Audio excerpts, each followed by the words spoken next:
the topic for our webinar is the post-lockdown Indian economy, balancing health and wealth. When the topic is related to economics, we could not think of any better person other than the eminent economist, Professor Dr. Anup K. Sinha, who is also the chief mentor of Heritage Business School and the chairman of Bandhan Bank. In order to set the backdrop for the session, a report by International Monetary Fund says that the global GDP loss by the pandemic crisis could be more than $9 trillion. Almost all the sectors have been badly hit by this pandemic crisis. In FMCG sector, which contributes significantly to the GDP, essential goods are not that badly hit, but definitely the luxury goods are impacted highly, and its recovery is expected to follow a U curve, and the bottom of the U may stretch for a few months or even more. And things will get back to normal, but at a very, very slow pace. Coming to the Indian automobile sector, which was already struggling before COVID-19, the things got further worsened by the impact of this COVID pandemic. So we are passing through a very alarming situation. With this backdrop, I could see our CEO, Chief Executive Officers, Kalyan Bharti Trust, Shri P.K. Agarwal, sir, is with us. So I would request sir to say a few words and enrich us with his words. Over to you, sir. Thank you, Bobby, ma'am. I think that today's topic is quite relevant for the entire country, and not for entire country, but for the entire world. Now, everybody is struggling to reach a new normal because the supply chain is completely disrupted, and every sector, whether it is an education sector or manufacturing sector or service sector, it has been badly hit. So under the circumstances, everybody is trying to create some sort of SOP. Lot of reforms. That Atmanirbhar package was announced by the central government, and to arrest the problems, the financial scarcity and the gas problem. So I think everybody is trying to support, or everybody is trying to initiate several reforms and recommendations so that how to start our life in a normal way. So people are talking about that it may take 6 to 9 months. Somebody is talking about 12 to 16 months. But I think if we go into the right direction, if we try to support each other, it may be possible that we will restart our normal life within a year time. Though the entire US and Europe countries are also struggling on a daily basis.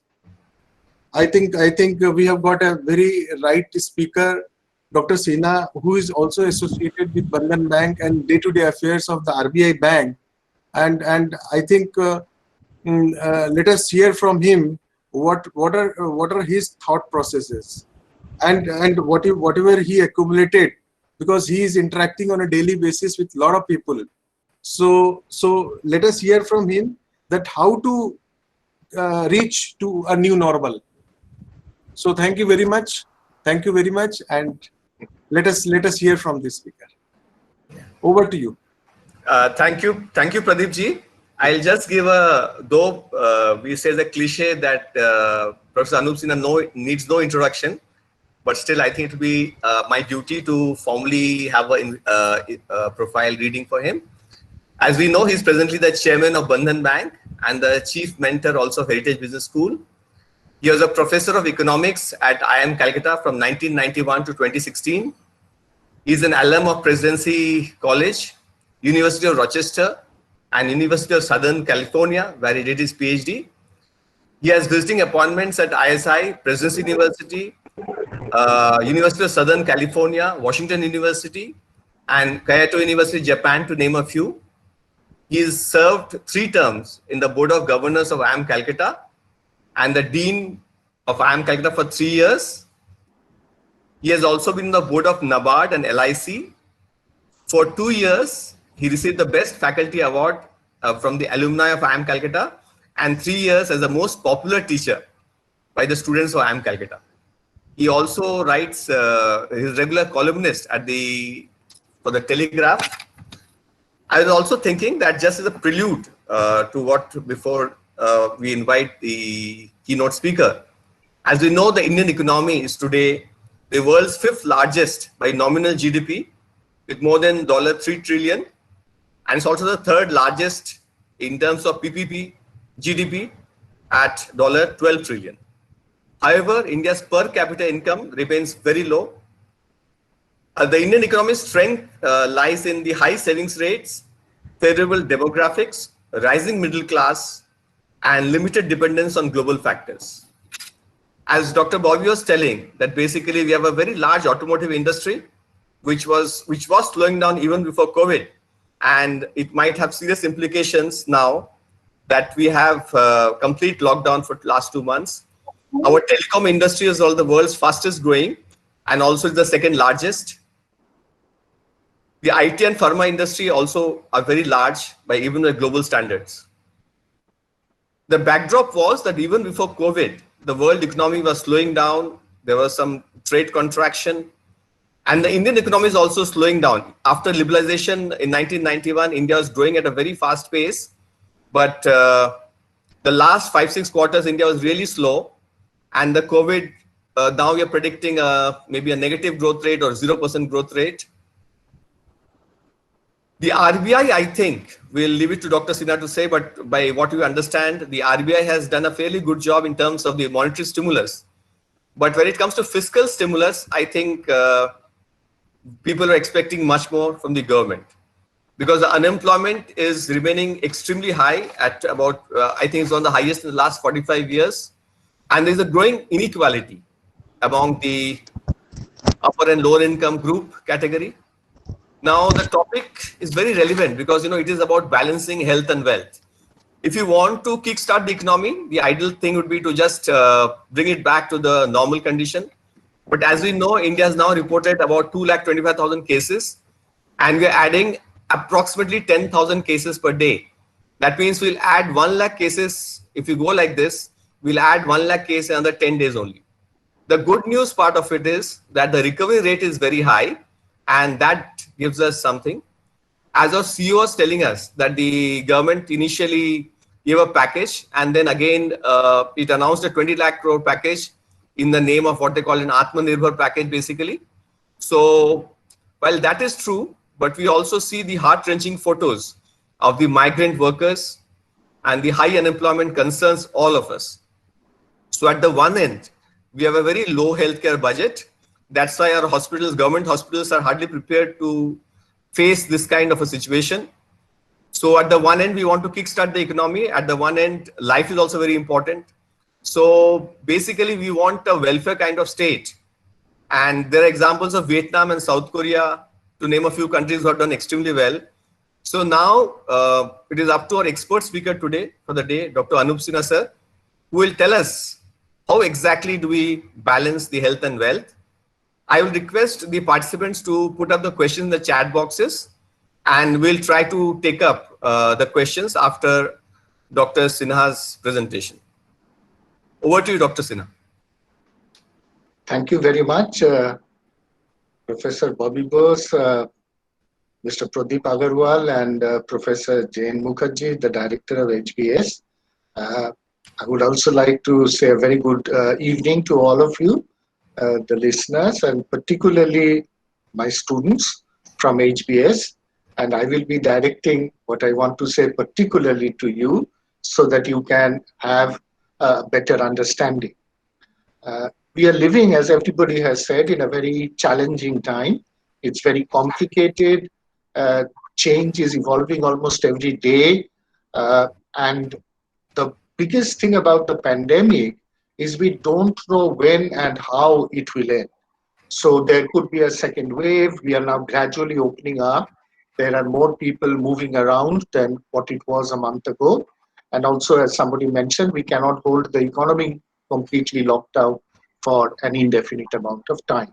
So also the medical profession is struggling with determining treatment for the disease, determining whether we can have a vaccine early, or exactly how this pandemic is panning out, the statistics, the medical statistics and the forecasts.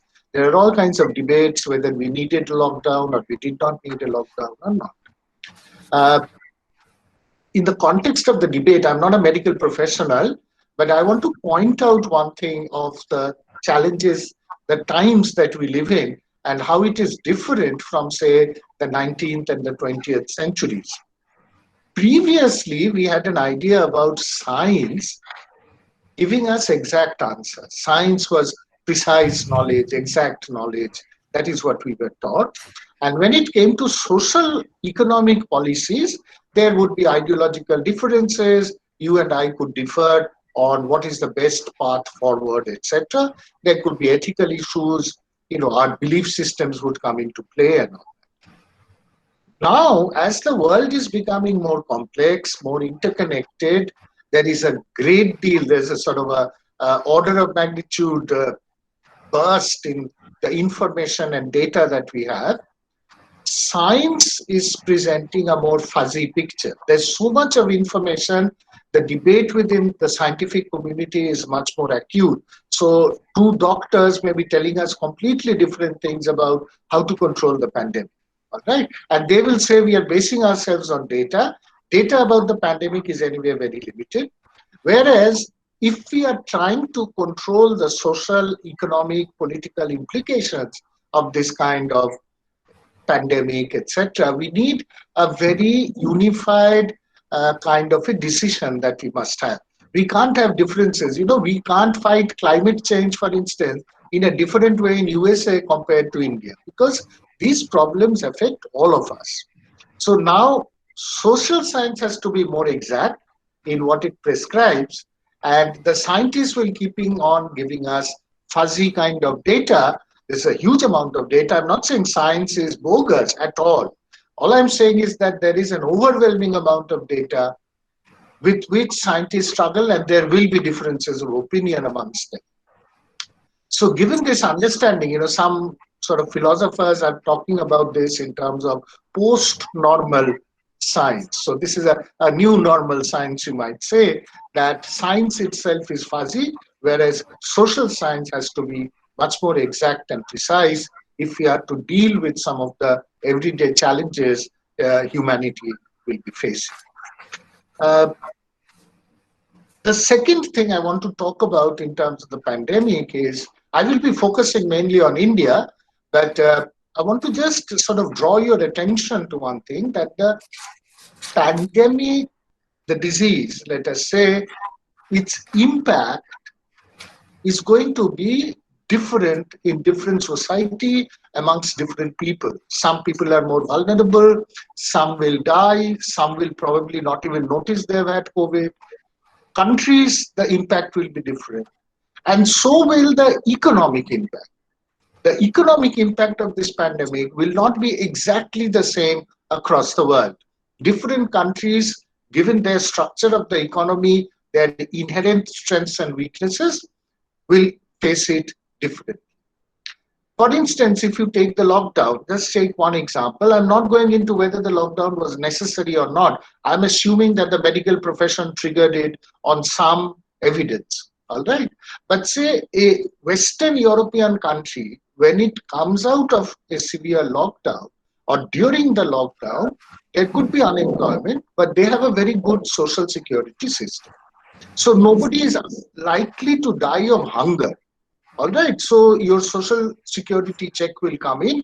There will be direct transfers from the government, and you will at least, you may suffer in many ways, but you will not die hungry. In India, what we saw was we don't have such a sophisticated social security system.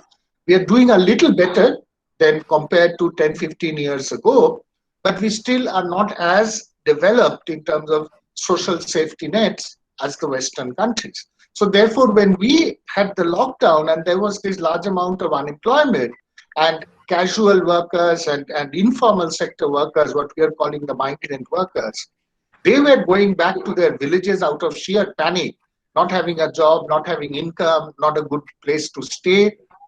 There we found that there was a huge deal of suffering. I think Joyanto mentioned that those very heart-wrenching pictures that we saw on media and the newspapers, that there are fellow citizens, but they were, willing to walk even 300, 400 kilometers to go back home. So that kind of situation will not prevail in the richer, more developed countries of the world. So the impact is going to be different. India is not Germany or Italy, even though in terms of aggregate size, we are very close to them in terms of overall GDP. But again, in terms of per capita, in terms of institutional structures, we are different in many ways. So it is going to be, the impact is going to be quite different. So there's no point in trying to look at how France is going to recover and how India is going to be recovered. Our recovery path, we are a special patient, as it were, and it will depend upon the patient's constitution as to how the patient can recover. All right. So that is a point that I wanted to draw your attention to. Finally, I'll just, one more sort of preliminary point that I will like to make is that even before the pandemic broke in, and we knew about it from about end of January, but it was only by March that everybody got very alarmed and countries began to lock down and all that. But even before that, from the economic point of view, India, as well as the world, was slowing down. All right. And there were sort of dissonance in the relationship that USA had under Mr. Trump and the Chinese regime. They were blaming each other. There were talks of trade wars. Mr. Trump was ignoring the WTO. All right, people were tending to, there were talk about deglobalization. We were turning once again a bit isolationist. And in that process, India was also slowing down. Our growth rate was coming down, and all the major macroeconomic parameters, investments, consumption, all these were declining. Right? So we were heading towards a serious slowdown, if not a full-fledged recession, when this pandemic came in. All right. So it was a double whammy, as it were. When the pandemic came in, what were the major effects that we see now that has been aggravated by the pandemic? Those trends were already there. For instance, I'll give you one example. Exports were declining because other countries were also facing slowdown and they did not want to buy from outside as they were buying before. Imports were also coming down because our incomes were falling and we were not willing to spend on foreign goods as much as we were doing earlier. So international trade was coming down. Investment was coming down because demand was not there. People were not willing to go out and spend more on consumption as they were doing, say, 1 year or 18 months prior. So all these trends got aggravated because this lockdown was an extreme situation where there was effectively zero economic activity, barring, of course, the very important essential sectors like pharmaceuticals, like food, the basic logistics required for moving all that, and of course the law and order mechanism and the health sector. These were one. But we have had a huge, see, what has affected the entire country has been a sense of fear about the disease. A sudden sort of fear that which breeds a lot of pessimism, that we don't know what is going to happen. We don't know what the economy will look like in July or August. All right, none of the older forecasts may be correct. And why should I go out or spend, or why should I go out and produce more? Now here, of course, we now have a situation where the government, in trying to help with the recovery, is under fiscal strain. As we know, there is this huge sort of anxiety that internationally governments always have, is that if you have a large fiscal deficit, their investment ratings will come down their sovereign ratings will decline, and therefore foreign investment, foreign capital will not come in, and people will have a bad impression about the country. But if we are going to become isolationist in a way, then of course those Moody's ratings are not that important unless we are worried that in the context of India, that billions of foreign exchange may go away, reducing the value of the rupee vis-a-vis the dollar, and also giving us another source of anxiety that the foreign exchange cushion, in case we have to import something essential, or if oil prices go up or energy prices go up, what will we do? Financially, if you look at the banking sector, for instance, again, it was under some amount of strain because of non-performing assets, loans that had gone sour, and the government was trying to recapitalize the banks. We had just begun to improve on that count. But though there were always problems, there was a problem with one particular bank, the Yes Bank. It had to be bailed out and rescued in some sense. All right, so there were difficulties, but the banking system was beginning to recover. And there were these reforms that we were being consolidated into 4 or 5 big public sector banks instead of some 14 or 15 of them. And all these were in process, in situ as it were, when this sudden sort of cyclone, as it were, a financial umpun came, that the companies had huge liquidity constraints. They were unable to repay because they were not selling as much. So obviously, if you are not selling as much, you have liquidity constraint, cash flows are affected, your creditors are not paying, all right. You are unable to pay your debts or bills or the EMIs in the banks. So everything seems to be suddenly frozen. So that itself is a strain which the Reserve Bank of India is trying its best to ease out, to grease as it were. All right. I'll come back to the RBI's policies in a moment. But what we now see is that consumption is down, investment is down, purchase orders are down, the core sector, the infrastructure, the main things, production is down. All right. In fact, in April, it was minus 32% or something of that sort. So the order of magnitude, you can have an idea of the enormous amount of slowdown. Unemployment has gone into the high 20s, all right? And there has been this massive movement of low-skilled and semi-skilled workers going away from the urban areas to their rural homes. Right? So this is what we are seeing at the moment. Also, there has been major disruptions in services. India, as you know, we were dependent on services in a very large way in the growth, their contribution to the growth of India's GDP. We had the information technology sector, which was world-renowned. We had a large education sector, a healthcare sector, and of course, we had trade and transportation, the hotel industry, construction. All these services were greatly important. Now, trade and transport, construction had completely stopped. All right.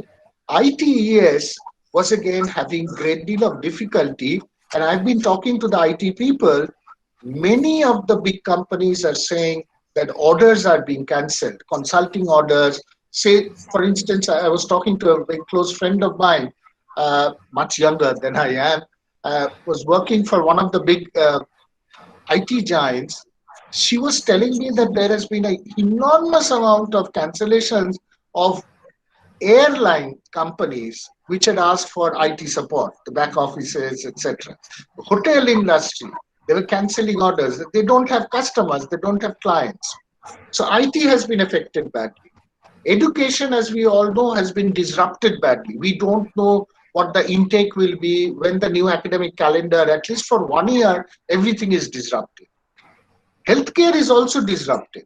See, the whole purpose of the lockdown was to try and minimize the infection during that lockdown and also ramp up the health facilities. So in a poor country like ours, ramping up health facilities in a short period of time is very difficult. All right. So what has happened? More and more healthcare space has been allocated to COVID treatment.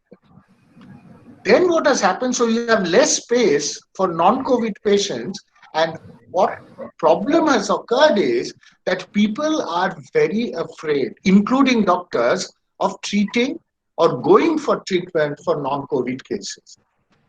So I know, again, another friend of mine, this is just anecdotal, but you hear so many of these stories, and I also read, and it's quite natural.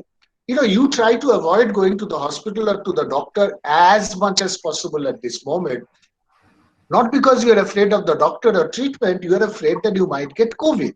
So it's for your own safety, you want to avoid all that. So I had this close friend of mine who had a kidney stone, and the doctor said, nothing doing, I'm not going to even look at your kidney stone, come back in July or August. All right, so, and he was afraid because he was told to go to a hospital to get himself first COVID tested before the doctor would actually look at him physically. And then he said that even if you need surgery, it will be later, go away. People are not going even if they have chest pains. So that is the kind of scare, and there is a disruption in the health services. We also saw some of these silly things happening, which should not happen. Many Northeastern origin nurses left the city. We also have these stories that doctors and healthcare personnel, when they come back, their residential neighbors are saying, you can't live in this flat or this apartment because you might be a carrier of the germ. So obviously, these kinds of irrational, silly things will happen. People are afraid. I think fear is one of the biggest things that's driving the pessimism, including in business, because we don't know how it is. One second. How things will play out. That is the uncertainty of the future that is driving this fear. Now, let's try to understand, and I'll spend about 10 minutes in trying to share with you, and I'll get into my classroom mode, that what exactly is the core of the problem and how should it be addressed. Everybody is saying that there is low demand. People don't have so much of income. For the poor people and even the middle class, they're very worried what might come next. There's so much of uncertainty, and even people with white-collar jobs are afraid of losing jobs. The IT sector may be retrenching people. Again, I have a friend who works he's in charge of entire Asia for a paint company which sells industrial paints, and it's based in Norway. All right, and he's trying to get a big order from one Indian, I won't give the name, very well-known industrialist who is trying to build the biggest port in India, in Orissa. I have seen the stress he's going through because he's saying, and he's a senior person, he's Asia in charge, that if I don't get this contract, they will lay me off. Because they've already said that they're sort of laying off at the lower ends, and so they'll say that we can't afford a very high-paid salaried person, or I'll have to take a very, very significant salary cut in the process. So there is, as I said, this kind of, there is a lack of demand. People have either no income at all, or they're afraid to spend and get into their savings, all right? Because you don't know. So we'll stick to only essentials. We won't buy anything. In fact, tell me, any of my listeners who are, sort of listening to me, in the last 3 months during the lockdown period, we were not even able to buy any non-essential.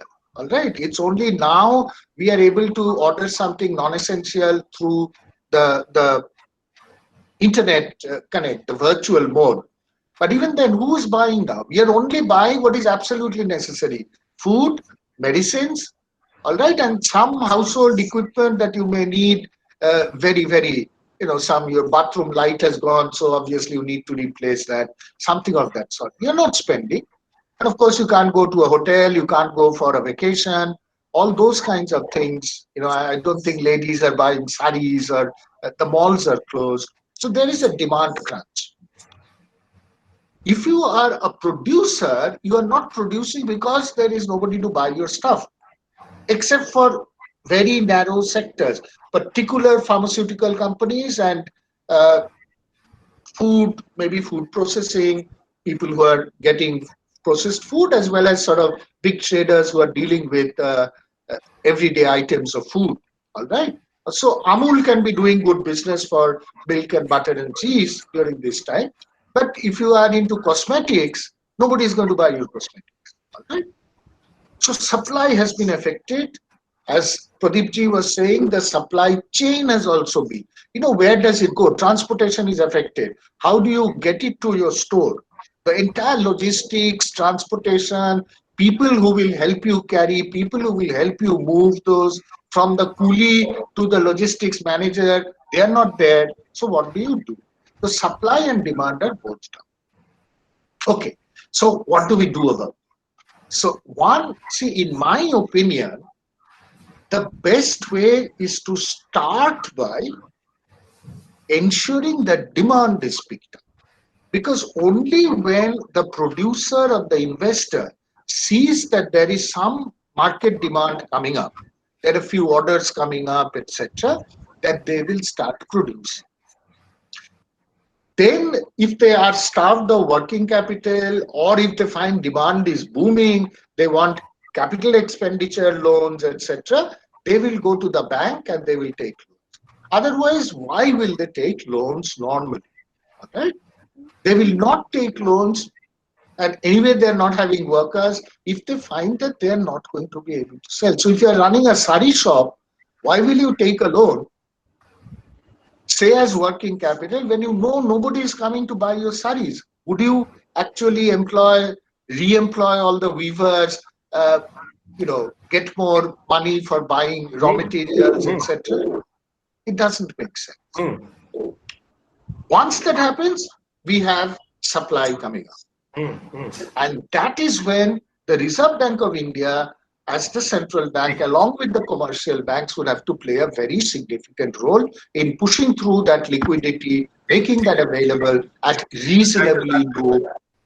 If you look at the government of India's policies that they have adopted so far, from the Reserve Bank to what our finance minister said, there the emphasis has been, in my opinion, more on the supply side revitalization. That they have given, opened up a large amount of credit pipeline for cheap and easily available loans without collateral, with one year moratorium when you don't have to repay, etc. But the difficulty might be that there may not be too many takers for those loans, except for certain niche sectors. All right. And if there are no takers, obviously, and if the banks feel obliged that they will have to push through the agenda of the government in a way, we might have a situation where there will be all the wrong, what is called in economics adverse selection. People who take the loans, maybe from the very first, they're not going to use it very productively, and they will, after 1 year or so, they don't even have to keep a collateral. They will say, we can't repay. And then, of course, the government has made that the banks will not suffer, but the government will say that they have made a guarantee. So it will ultimately go to the fisc. There will be a large implemented fiscal deficit, but it will unnecessarily create a bad credit culture. So if they had spent that fiscal money now, instead of waiting for something to happen, I'm not saying it's bound to happen. I'm saying there is a great deal of possibility it will happen. Then 1 year down the road, we will see a lot of potential NPAs increasing. In fact, some estimates show that it might go up by 600 basis points. So 6% increase in NPAs, which is a very significant amount. So what possibly could have been done by the government is, relatively putting it in the other way, that get more on the fiscal front now, forget about the fiscal deficit, follow it up by cheap credit, and once the demand comes in, supply will immediately pick up. Because it's the producers' pessimism is because they don't foresee a lot of demand in the future. As soon as that is spotted, producers will again, what is called animal spirits, their sort of raw gut sense will come up, and they will go out and produce. Okay. So that's my take on the policy thing, that the government has done quite a bit, but I think with all good intentions, my feeling is that they could have done it in a different way. Why this is so? Now, don't ask me, because economists there are two schools of thought. One school believes that it is cheap credit that is the biggest constraint on the supply blocks. And therefore, if you can make credit cheap, things will start flowing and people will start buying goods as they're advertised and whatever. So people are not buying because of low availability. Right? That's another school which says you give people the purchasing power, supply will be forthcoming. Right? And this is something on which there is an ideological divide. And I have a feeling that the advisors in the government, for the government of India today, are more on the other school of thought, which believes that it's the supply side that is more important and is the bigger constraint. Again, the context is important. There is no absolute answer to this. In certain occasions, it may be that supply is the real bottleneck. In certain cases, it may be demand is the bottleneck. Here, both are bottlenecks. And that is why I think the demand bottleneck should have been treated first. But given that it's a point of opinion, you may disagree and we don't know how things will work out. We hope it will work out in a sense. I'll make just one more point about Prime Minister's sort of emphasis on Atmanirbhar India. To that extent, I think it is a good idea. Why, I will tell you. One is that, see, given again the context of the global economy that is panning out now, countries are going to be isolationist. And so we need to be able to depend on ourselves to a much larger extent than we had been doing before. But there are difficulties in doing that. Firstly, it's going to take a long time, right? You cannot become suddenly Atmanirbhar in 6 months, 1 year's time. It's a longer haul. It's a economic strategy for the nation, a development strategy. So do we now want to go back to the 60s and 70s? Possibly not. Then what kind of Atmanirbhar are we talking about? All right, it has to be in the context of the 21st century. We can't go back to the Indira Gandhi kind of days where we were closed economy, basically having very, very stiff restrictions on imports, apart from oil or whatever we needed. So Atmanirbhar is a good idea because we need to plan for the long haul. We are not going to see results soon, and the middle and small sectors of the economy should be encouraged to a far larger extent than they have been before in the immediate past. You see, it's very good to have industrialists like Mr. Ambani or Mr. Tata or Mr. Bajaj. They are sort of giants, the Mahindras, but they are not going to solve entire India's problems. The real dynamism lies in the middle small segment. We need, even if we have another 20 Ambanis or Tatas, we are not going to solve India's problem of inadequate incomes and growth. So we need a lot more of emphasis on the side of the middle sort of layer of producers. There's a lot of dynamism and a lot of new ideas can be, nurtured from this part. So I leave it there that it's a good idea to begin with, but it is going to take time. We are not going to see it in a hurry.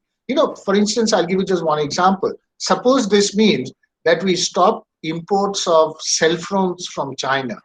Now we all know as cell phone users that the Chinese can manufacture reasonably good cell phones, attractive at very cheap prices compared to other sort of Samsung or Apples and they give us very good service for 2 or 3 years. Now, if suddenly those are not available in the market, do we have Indian producers who can take it up immediately? And as consumers, would we be very happy if we were forced to change our phone and we have to buy an Apple or a Samsung at 50,000, 60,000, and there's nothing available in the range of 10 to 15,000, which is reasonably good in quality, right? So obviously it's going to take time. Let me now come to the last part, which I want to talk about, and I'll spend about 10 minutes or so on it, and then we can have questions and answers. We are looking at now, let's say, the post-pandemic, which is supposed to be the meat of my talk, that what do we do after the pandemic subsides and we come back to some kind of a new normal, as it were. But some kind of stability, some subsidizing of the fear that, that we have right now, that people should not get too worked up about the disease.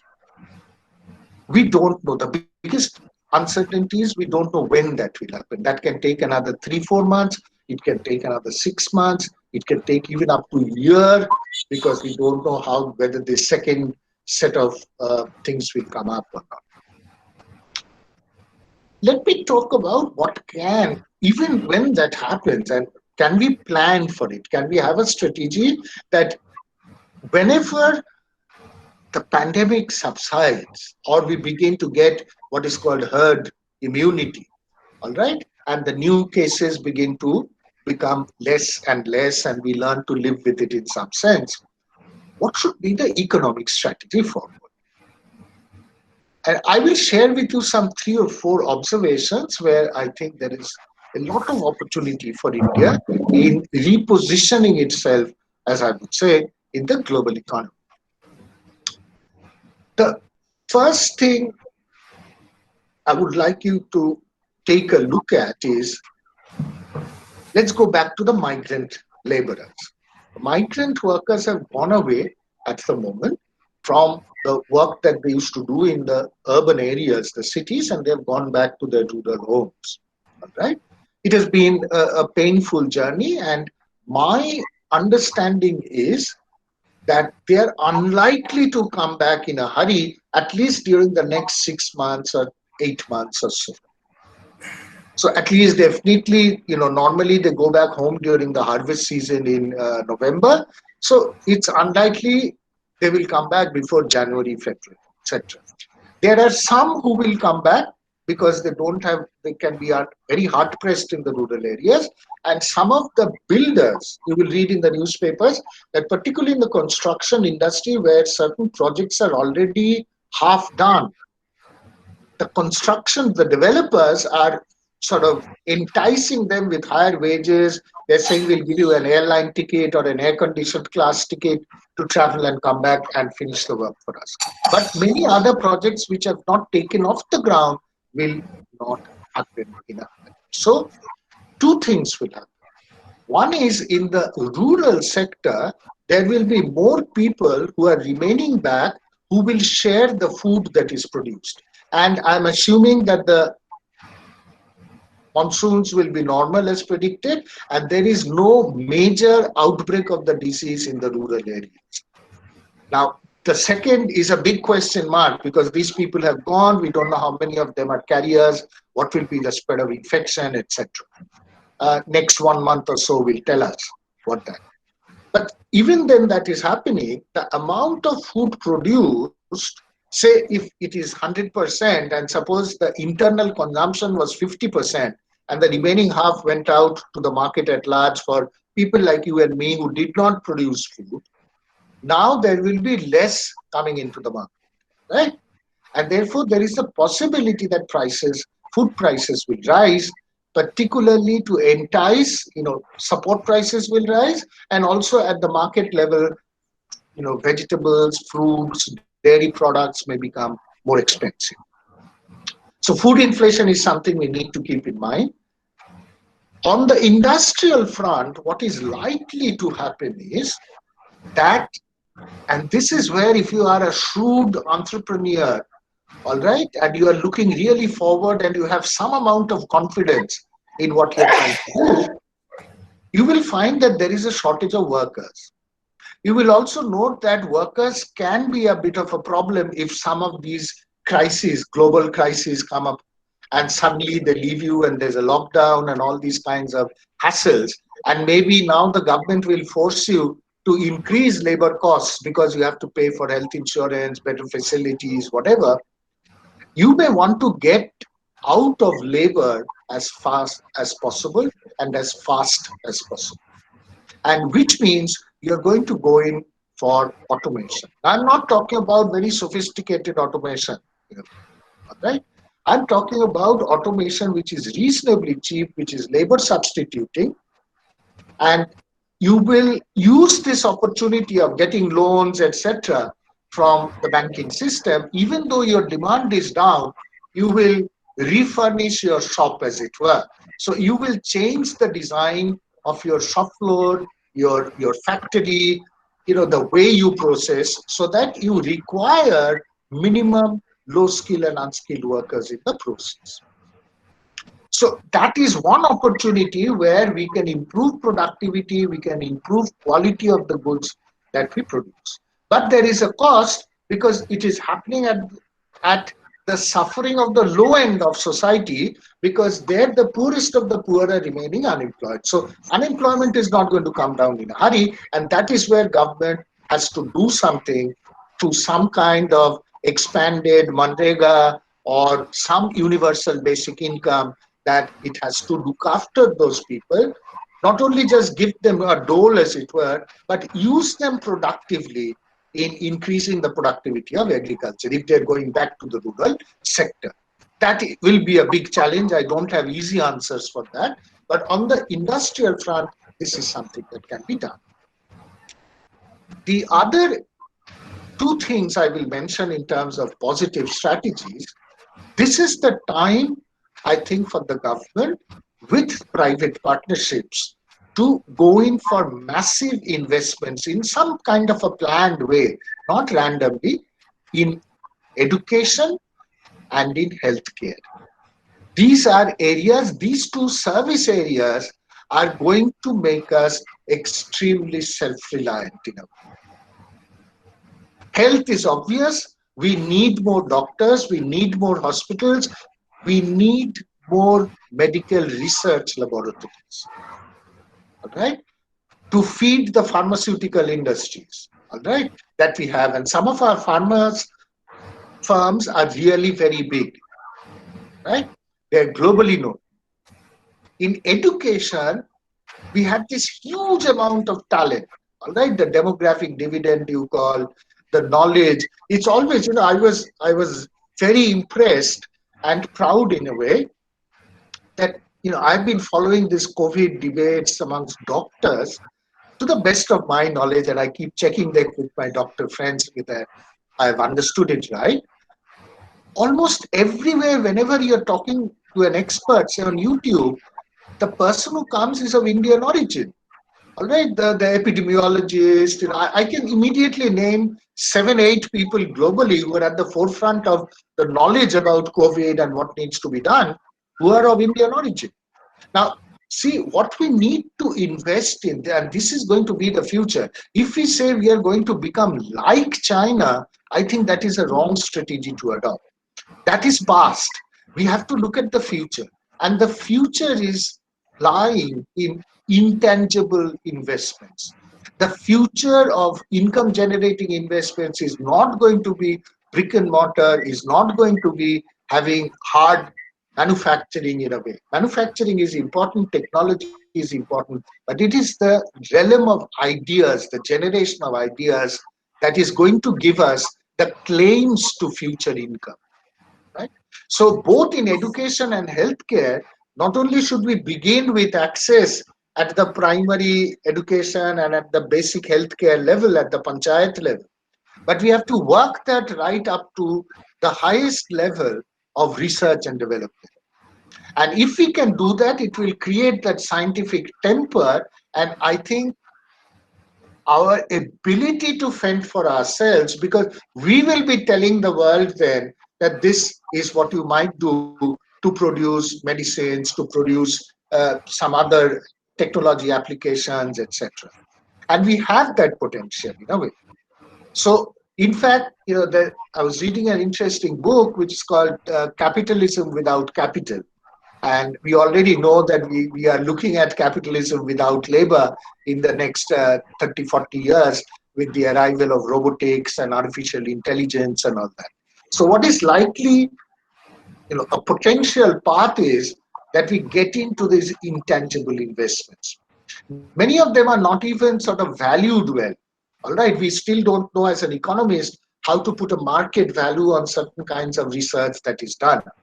All right, we can only look at the output of the research and say if we have a commercially viable product from it, say a learning app or some medical equipment or some medicine, that we can put a market value on it. But the knowledge itself that goes into it has to be valued. And economists are doing a lot of research in that area. So I would say that particularly in terms of the strategy would be to look after the poorest of the poor, ensure that they do not have a safety net, a social security system done, some universal basic income or something of that sort, and go in for technology and particularly research and development in higher education and more sophisticated healthcare services, while taking care that we do have universal medical insurance and universal access to primary education, which is of quality. This is a wonderful turning point, as it were, for the Indian economy, if we can do that correctly. If we still believe that we will go back to business as usual, that we go back to what was happening in 2017, 2018, early parts of 2019, perhaps we will again, if the next shock comes around, the next umpun comes around, we will again be sort of, we will flatten all the curves, not only the GDP curves, but we will be flattening all kinds of curves as we go along. But I think I'll stop here. I've talked for quite a while, and thank you for listening to me. I also want to talk, before I close, I'll just make one mention which has nothing to do with economics. But as a citizen, I would like to share with you one idea. I was observing, even living in a gated community, how people react, my friends in social media, looking at the television, looking at YouTube, whatever sources of information, at journal articles. Fear, when we have this state of fear very quickly gets transformed into hatred. Because if I'm afraid of you, I sort of, one of the defense mechanisms, I begin to hate you, to avoid you. That should not be the case. It should not be the case where sort of, I don't allow somebody working in my home to come because I think he or she is not clean enough, lives in a slum, right? And might infect me. And then I begin to learn to hate that class. They should not enter my clean premises, etc. Also, hunger is another point. If there is too much of unemployment and hunger very quickly turns into anger, right? Which is again socially quite volatile. We should be able to not get into that space where there is a lot of hatred and anger that society sort of bubbles with. That is an unavoidable situation that we would like to do. So here I would just say that in this moment of crisis, I'm giving some GAN, but I'm sure that given my white hair, I'm at liberty to do that with my young students, because for you, the future is for you to build, all right? Our innings is over, and I don't think, according to many of you, we played a very good innings, my generation, in the kind of world that we are leaving you with. But I would still suggest that, we have many kinds of identities, all right? See, I can have a nationality, a religious identity. I can have so many kinds of identities. In a more mundane scale, I'm somebody's father, I'm somebody's husband, I'm somebody's son. I can change all of those in today's world of science. I can change my commitments. I can change in today's world. I can change my gender also. You know, I can go through a series of operations and medications, and I can become a female if I choose to. The only identity that is immutable as long as I am alive is that I am a human being. And to that extent, we are all the same. And we share the same destiny of the planet, that where we are going to. And there is no difference between the passport, the God we pray to, the food we eat, all right, the books we read,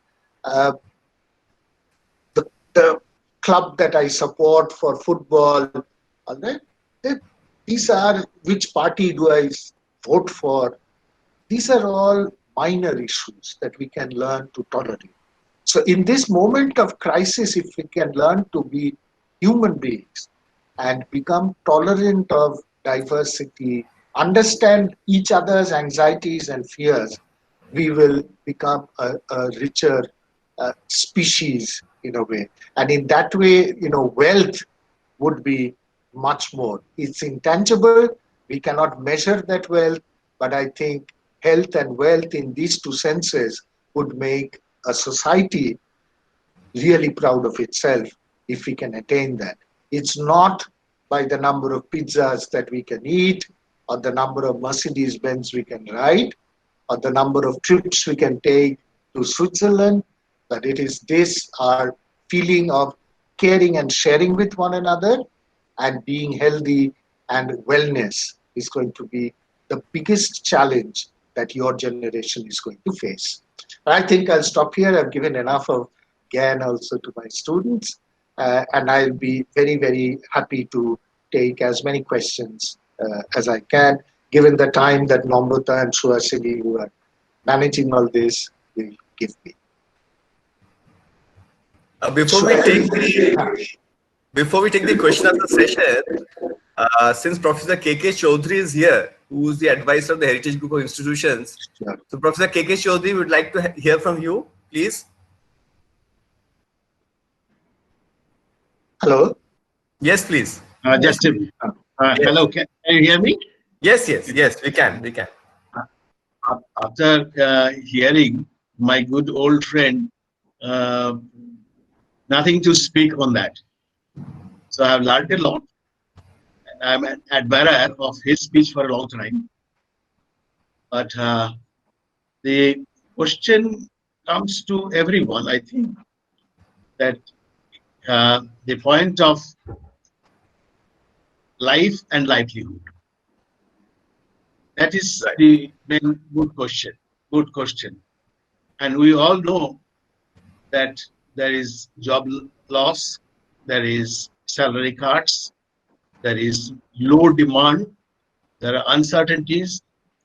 That has become a reality now. Now, how long it will continue, nobody can tell. It is not that we are going out, locking my flat, and coming after a month, I see the flat remains the same, excepting certain minor maintenance. So economy is not like that, we have given a key, lockdown, then coming back after 3 months when lockdown is open, then we could see that everything is intact. Import, export, what Professor has already mentioned very clearly, investment, fiscal deficits. Now where lies the key? Which key can open all these things and bring it back? That is the moot question. And possibly from his speech, it is very clear that we have to focus on demand. Now the human being is like this, that demand now is concentrated or stagnated on certain areas, only maybe food and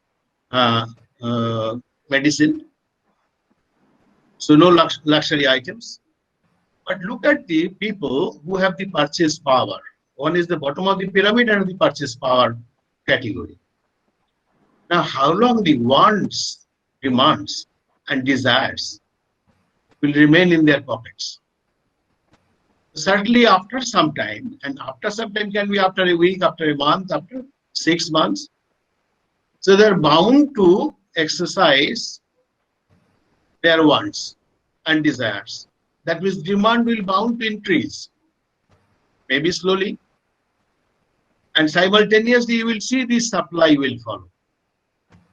Now that is not available. Producers are not producing.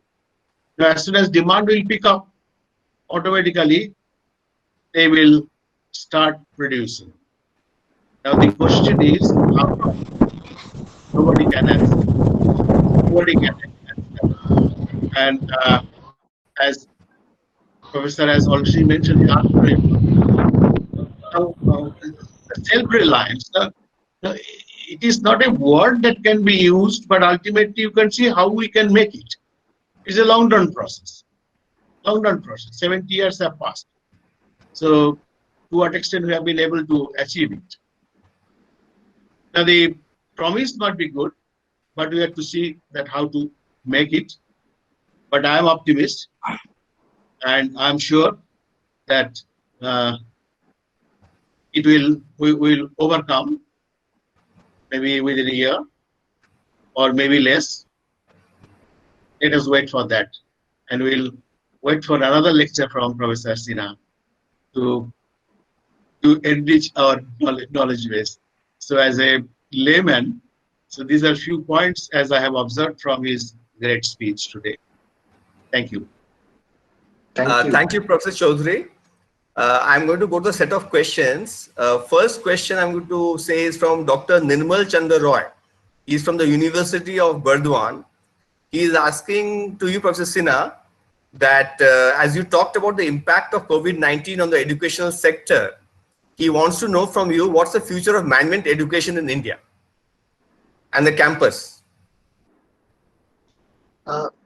My feeling is that the concept of the campus will remain because it's too attractive. Because see, peer learning, knowing, picking up friends, picking up life partners, all these are part of that life of campus, particularly in higher education. And also during schools, we remember our school days mainly because of the kind of things we learned from our friends, the mischief we did, the team building that we had, the bonding. All right, we would protect each other from a teacher who would beat us or something of that sort. So I don't think the value of the campus will go away. Functionally, we may have to live with less of that campus. All right. So, for instance, I'll give you one thing that was done, nothing to do with COVID, in IIM Calcutta. That IIM Calcutta, as you know, was one of the pioneers in this distance education online courses. And what we used to do is we would have these 6 months of online courses, and then both at the beginning, at the middle, and at the end, we would have 1 week of campus visits where all these, say there are 300 students from all over India who were doing the course online, but they gather for 7 days. We keep them in the campus, in the guest house, and they bond and they meet the faculty who they had seen only on the screen. And all of them said that was the huge sort of, nobody wanted to miss it at all. So that's one thing about the campus. About management education, I have a feeling that there is obviously a role for management education. It will evolve. I think the content will keep changing. The topics will change, but it will still be, an important ingredient in managing new institutions, as I would say. There may be relative ups and downs. So like this year is a bad year. We don't know what is going to happen. Next year, even we don't know. We have no idea.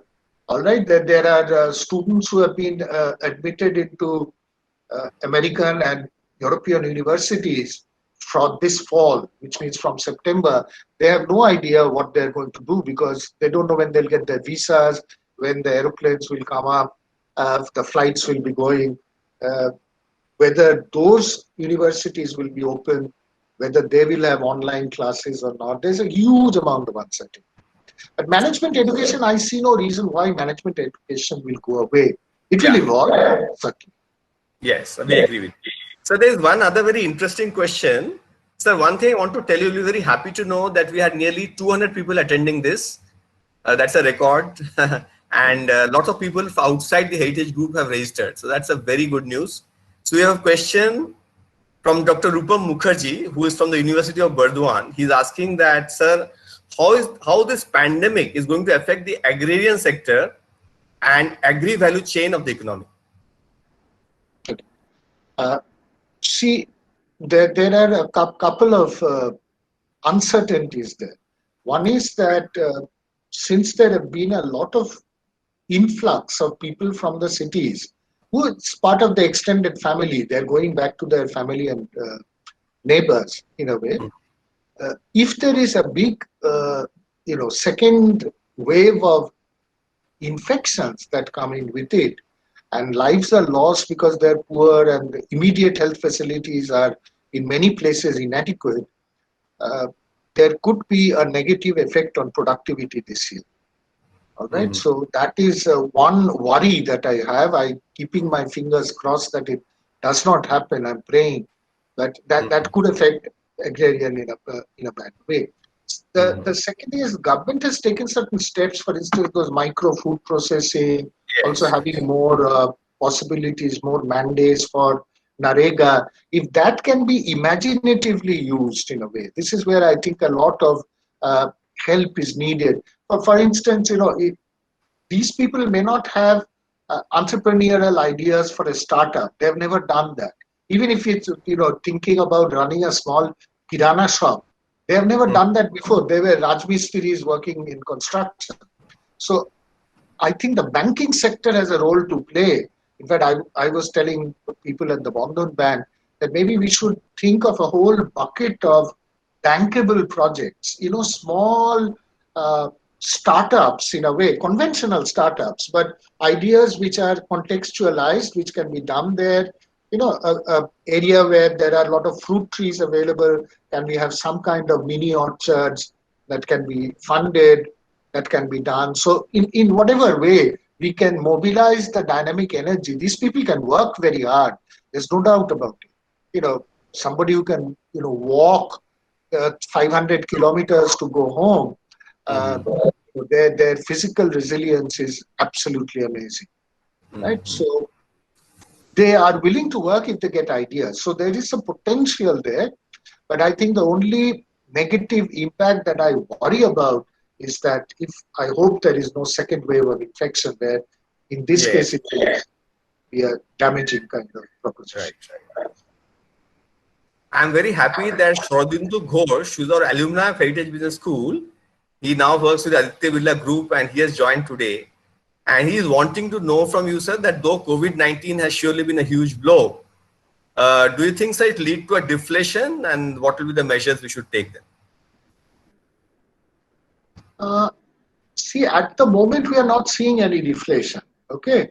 Right now, there might be a very temporary kind of phenomenon where if there is a lot of unsold inventories of non-essential goods, white goods, etc. Companies may give deep discounts to get rid of that.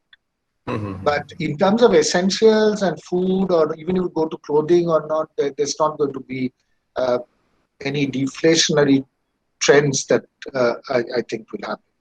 But for things like, washing machines or television sets, most companies have a lot of unsold stocks, 2 months, 3 months of unsold stock. They may want to get rid of it at very deep discounts. Right. And sir, Vijay Shah, he is an assistant professor in Bhairav Ganguly College. He is telling us that basically, as we know, the stock market is maybe running ahead of itself, and it's doing much better than what the real economy is doing.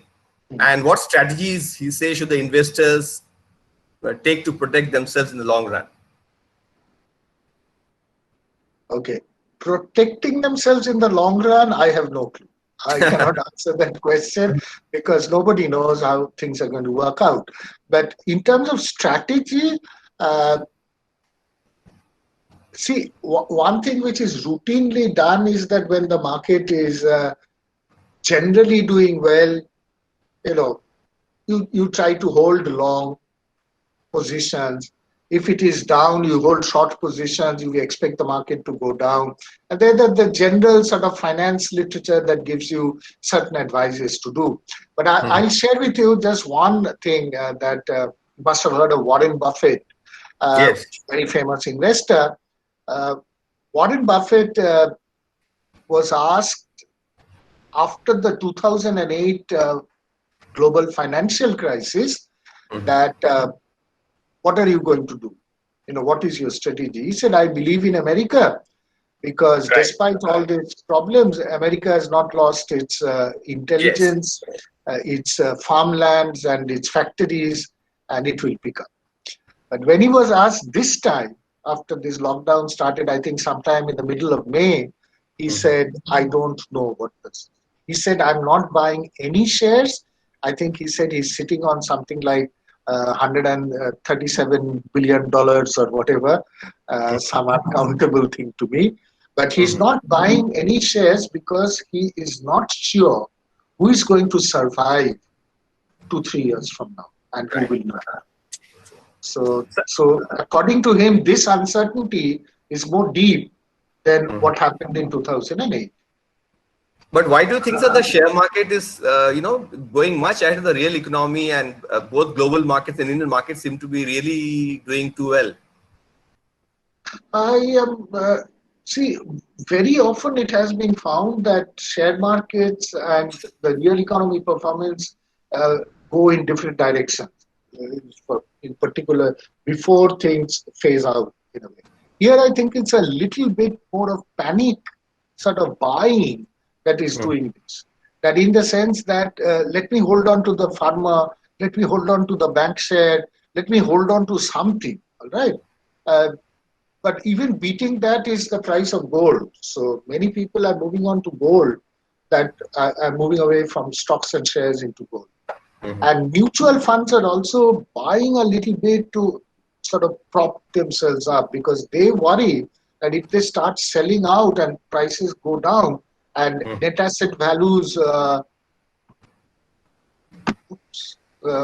down, then people will take their money away from mutual funds and go into banks. And banks are worried that since the stock market is doing well, people will move away from deposits into more of mutual funds.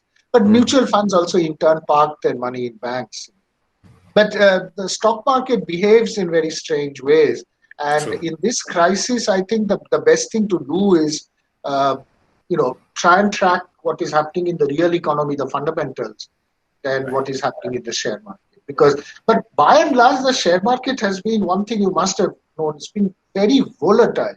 So there is no specific trend that we can decipher. Right. No, it went down. People are playing short-run games.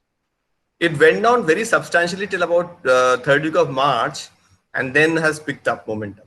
Sir, one question from our own student Shivan Nandi.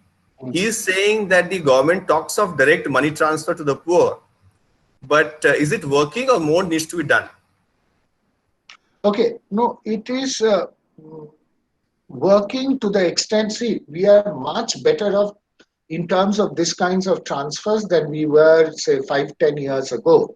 Because of the Jan Dhan accounts, the mobile telephony that is available, all right, and the Aadhaar card system. So there is a process by which the direct beneficiary can be awarded or the money can be allocated into the account. But not everybody is covered. Financial inclusion is still not 100%.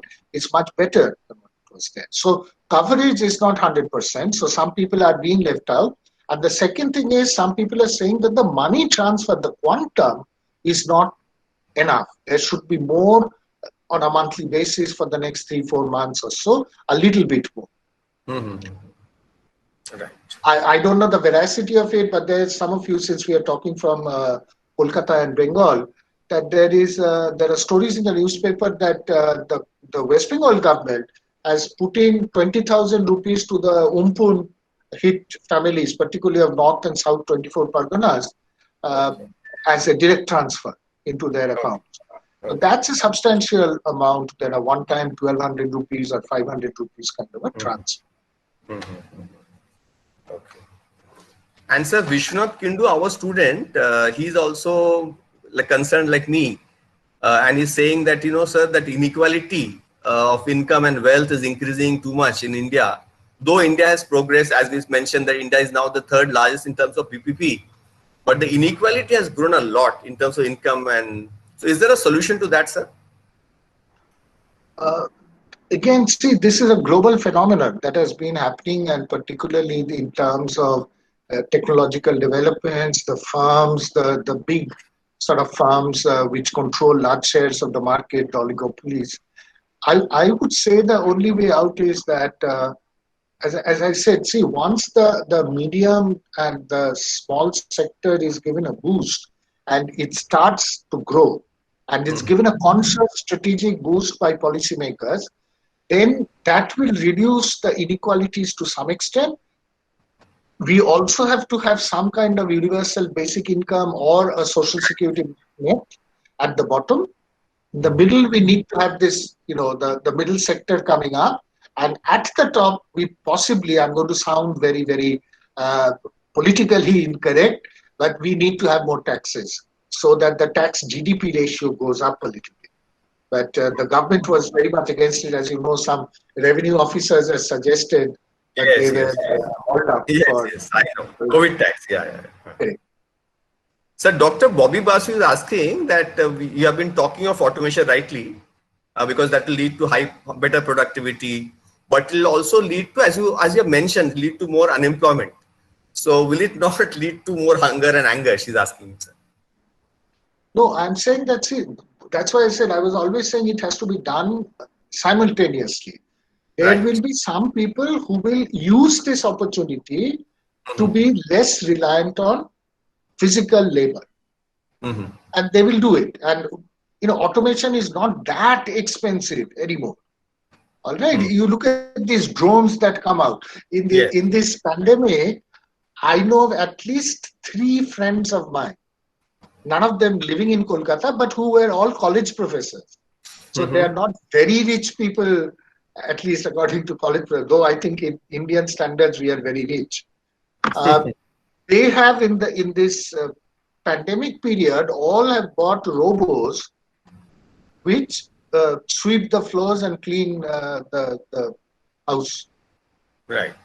All right. Yeah. So, and these robots apparently they cost somewhere around 20,000-25,000 rupees. So that is not a very good deal. And then if you look at for industrial production, the cost will come down with technology. The cost will come down more and more. So it will be affordable by the. These are very elementary, simple robots, but even the most sophisticated ones that can be used for production purposes, they are not that expensive anymore. Yeah. And on the hunger and anger side, that is where the government has to do. These, the entrepreneurs themselves will do. You have enough of liquidity pipelines opened up, and they will avail of that. But here, the government has to handhold that so that, hunger is not, starvation is not happening. So you have some systemic ways to tackle that. Yeah. Okay, so you had mentioned about the supply side and the demand side boost that needs to be given. And I tend to agree with you at least that, the more than the supply, where the RBI has done a good work on monetary stimulus, we need to do much more on the demand side. And so there's a question from Amrita Nayak, our student. She is saying that we agree that the stimulus needs to be given, but, with that will lead to higher fiscal deficit, and that might lead to lowering of India's global ratings. And that may lead to higher cost of borrowings for us. We are just barely investment grade. So if you, give more stimulus, so that may lead to higher fiscal deficit. And consequently, if you go below investment grade or something, what's your view on that, sir? Okay. No, firstly, see, if we could have gone below investment grade, even without any fiscal stimulus, because what came out of Moody's last week was before the coronavirus. I've read the report. All right. Yes. So the data that they have taken into account for that decision was before the lockdown. So obviously we were just at the lowest end. So one notch more, we would be non-investment. All right. So it could have happened in any case. Secondly, what exactly would happen if we have made that? All right, it's like, do we borrow? It would mean that Indian government would be considered risky and sovereign debt would take a beating. Now, we are not getting into sovereign debt because we are looking at only national debt, public debt, which is internally given. We don't have a lot of international borrowings. All right, what will happen? That those billions, a few billions of the foreign exchange reserves that we have may go away. But that, if we are going to be self-reliant in any way, that cannot matter. Look at it in this way: you give the fiscal deficit for 1 year. You say the ratings agencies can go to hell. You go in for doubling of the fiscal deficit, but then demand catches up, output catches up, your tax revenues begin to grow. So look at the buoyancy. So your income taxes will be more, your GSTs will be more, there will be more economic activity, and your things will come back. That is how it works. That was the Keynesian kind of solution in the 1930s that did work. Right. So we have many questions, but I think, sir, we are almost 1.5 hours into it. So basically, sir, we'll have to maybe stop here. But I would say, sir, being a student of economics myself, I was greatly enlightened by you. And sir, I think there were some new takeaways for you, sir. That basically we all talk of China, but I think what you said made a lot of sense to me. That we invest more on education and healthcare. That will be more important, and instead of just becoming like China, if you become more like a soft power, you get into more knowledge, kind of a thing. You also, of course, spoke of the safety net for poor, and that is very important. The universal income, so that the poorest of the poor people can actually be protected. And that was a very interesting point you made, sir, that the cell phones, Chinese make very good and cheap cell phones at 10 to 15,000 rupees. So even though we want to become Atmanirbhar, but can we become that? But sir, the question that I want to ask you is, do you think, sir, suppose we give Indians, and we know we are very good at jugaad and we are getting things done. If suppose Indians are given a time period of say 2 years, sir, don't you think Indians can start making cheap cell phones? And is it possible, sir? That is possible, but the government has to be very strict in saying that you get 2 years time and then we'll open you up to competition. See, that is the threat that works. This is what countries like, say, some of the Asian countries, South Korea, Taiwan did. And when they were developing their electronics industry, they said, we'll give you a 5 years of import protection. Nobody will compete with you. But after 5 years, if you're not international grade, we'll take away the protection and you'll have to compete with others. And then if you fail, it's your problem. We are not going to bail you out. But then here that will go against the stated strategy of being Atmanirbhar. Because then I'm going to play that the government is saying this, they'll open up, but they won't because they're committed politically to being self-reliant. So that is a tricky sort of two double-edged sword, as it were, that how do we tackle that? So then we can start producing ambassador cars knowing that we'll always be protected forever. Achha, sir, one very interesting question I have to ask you. Sumaya of our second year is asking that, sir, she's saying that if the lockdown was not done at all, sir, what would have been the consequences? Do you think, and let the economy go on, or could you have done it more planned way, like given 15 days time and then had a lockdown? Would that be making any sense at all?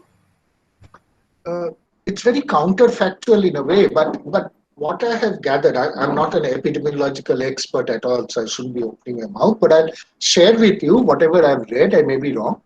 See, it's an infective disease. It spreads very fast. It can kill many people, particularly vulnerable people like me, old age with diabetes and high blood pressure and all that. If you lock down, you are reducing the number of infections now by being extremely strict at the cost of the economy, ramping up the healthcare so that when you open up, infections increase, you have the capacity to treat them and minimize the fatality rates. So it's like saying that 100 people will anyway die, or will be affected, not die. You can have 20 people having the disease today, opening up and having 80 people tomorrow, but all treating them. Or you don't have a lockdown and you have 50-50 today and tomorrow. So you will have 50 instead of 20 without the lockdown today, but tomorrow you will have 50 instead of 80. Now we are just going to witness the opening up. And now the next 2 weeks are very crucial. If there is a huge increase in the number of cases, which I'm just praying it is not so, then we'll say that probably the lockdown was necessary, all right, but do we have the capacity to treat all those people? Right. If we didn't have the lockdown, probably we would have been on a more smoother trajectory. We would have already higher cases. Maybe would have been, 4 lakh, 5 lakhs. I don't know. Government suddenly had come and said we would have been 8 lakhs without the lockdown. Right. I'm not sure about those numbers. There are many kinds of models going around. But it's basically an intertemporal substitution between more infections later and less now than having it more evenly spread till we get the herd immunity. That almost all of us large part of us are infected, some 70% of the population. And fatality rate is supposed to be very, very low.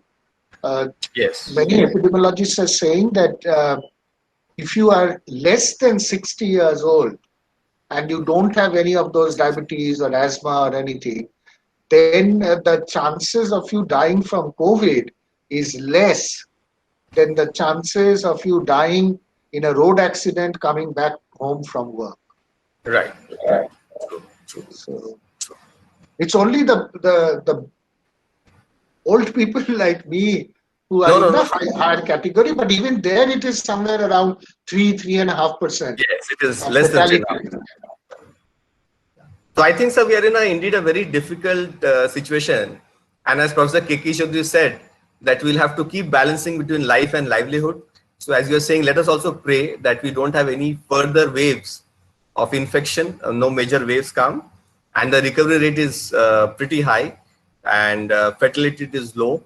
So I think we shall be able to overcome. And we hope the NPS do not increase, sir, like at an alarming rate the way you are projecting. And people not only buy essential items, they buy a lot of other items by which the demand increases, and therefore, as you said, the production people, the supply side also increases. So now, sir, we'll go for we are almost 1.5 hours. So can we now ask Diproshi Mandal to propose a vote of thanks? Formal vote of thanks. Good evening to all respected dignitaries, Honorable Speaker of the Day, Dr. Anup K. Sinha, faculty members, ladies and gentlemen, and my dear friends. I am Diproshi Mandal, a first year of Heritage Business School. I am honored to propose the vote of thanks.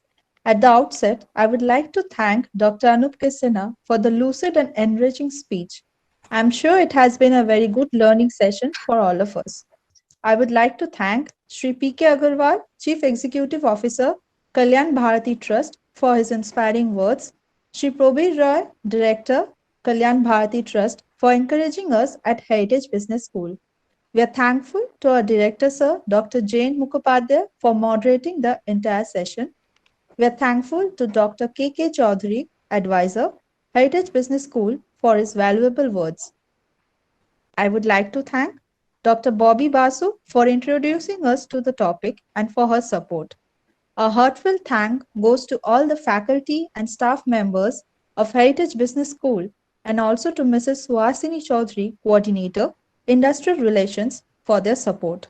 Last but not the least, my acknowledgement goes to all the participants for making this webinar so interactive and interesting by placing valuable questions, thereby making this webinar a planned success. So, I would like to wind up by thanking all of you once again. Thank you so much.